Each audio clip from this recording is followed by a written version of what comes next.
Welcome back to Let's Talk. I'm Ananya, your English coach. This is the third part in this English lesson series where you learn advanced English collocations to sound more natural and fluent in English. In the first two parts, we looked at these 10 collocations. And in this part, we're going to look at another 5 advanced English collocations. In the first two parts, I explained why collocations are important. They help you sound more natural and confident while speaking English. And you may ask why only 5 collocations? Because they are easy to remember, they're easy to practice, and you can comfortably use them in your next conversation. Come on, let's get started. So the first collocation on my list is Wield influence. The pronunciation is Wield influence. It's a pretty strong phrase and it's often used in leadership, politics, and business. Wield means to hold or use something like a sword, but here it's not about weapons. It means to have power or control over something, especially over people's decision or opinions. So when we say someone wields influence, we mean they have the power to affect others, often quietly or indirectly. Think of a teacher who never raises their voice, but the whole class listens to them. That teacher wields influence. Or a famous actor who makes people change their fashion. Yes, that's wielding influence too. Now, this phrase is all about soft power, not forcing people, but inspiring them or guiding them without pressure.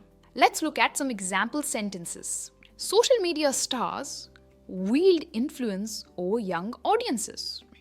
She wields great influence in the art world. He wields influence at the company because of his expertise. Parents wield influence in their children's career choices. Well, now it's your turn. Why don't you try making a sentence with wield influence and put them down in the comments? It will help you remember this phrase better. And we move on to the next advanced collocation. Grossly exaggerated claims. Now what does it mean? You may have seen this phrase especially in ads or social media. Let's break it down. Exaggerated claims are statements that stretch the truth. They make things sound bigger, better, and more dramatic than they actually are. And grossly means very extreme or in an obvious way. So when someone makes grossly exaggerated claims, they're trying to show something over the top, which is actually not true. Imagine a product ad that says, "This cream will make you 20 years younger overnight." Now that's a grossly exaggerated claim. Or someone says, "I have never lost a single argument." Can you trust that? Well, no, even that's grossly exaggerated claim. Let's look at some examples.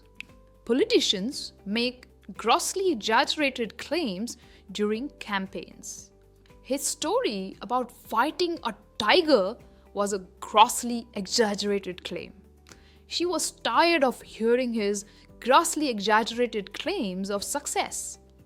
The company got into trouble for grossly exaggerated claims in its marketing campaign.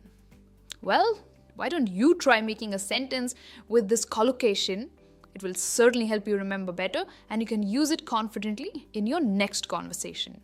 Alright, are you ready for the next one? Let's talk about chances and possibilities. Highly unlikely outcome. Let's understand its meaning.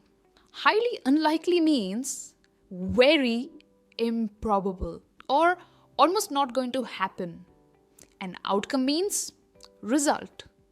So, a highly unlikely outcome is a result that is very doubtful. Something like almost impossible. Imagine a team that hasn't won a match all year and someone says, they will win the championship. Now that's a highly unlikely outcome, isn't it?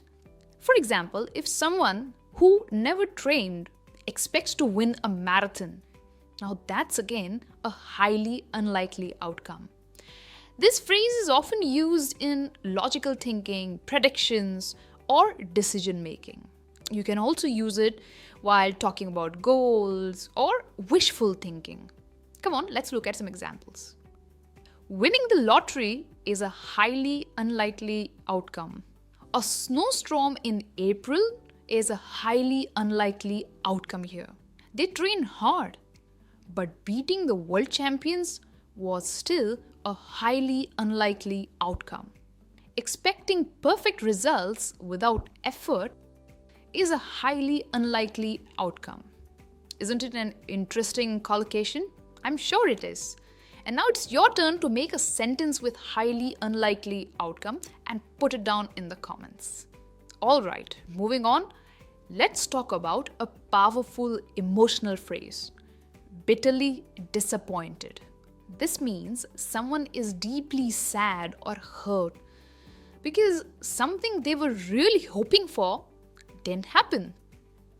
The word bitterly adds strong emotion. It's not just being a little sad, it's being heartbroken or really let down. Bitterly is used to show strong emotion, not just regular sadness. We use this when the disappointment is very serious.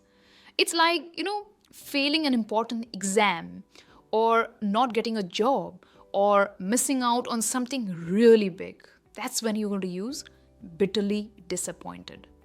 Let's see how we can use it in sentences.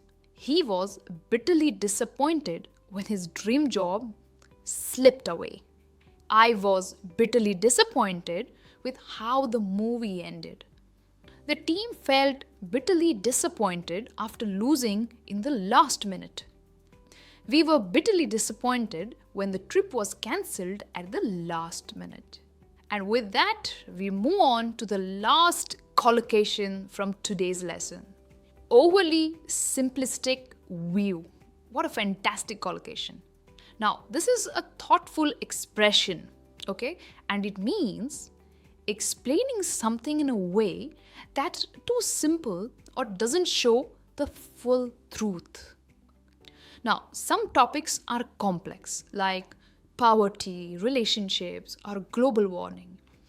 And if someone gives an easy answer and skips important details, that's an overly simplistic view. Because everything cannot have an overly simplistic view, right? This phrase is often used when someone misunderstands or oversimplifies a serious issue. When something is oversimplistic, it means it's too basic and ignores important details. So, an overly simplistic view is a way of looking at something that's too shallow or too one-sided. Let's see how we can use this fantastic collocation in sentences. He had an overly simplistic view of how relationships work. It's an overly simplistic view to think success happens overnight. Her explanation was an overly simplistic view of a complex issue. They criticized the article for its overly simplistic view on climate change. Can you think of something when someone gave you an overly simplistic view? Let me know in the comments. With that, we come to the end of today's lesson. You just learned 5 strong collocations that advanced speakers use all the time. Now remember, the best way you can learn is to use them. So come on, write your own sentences in the comments and read what others have shared too. Don't forget to like, subscribe, and join me in the part 4 of this wonderful series on advanced collocation. I will see you soon. Until then, keep learning and keep practicing English. Bye for now.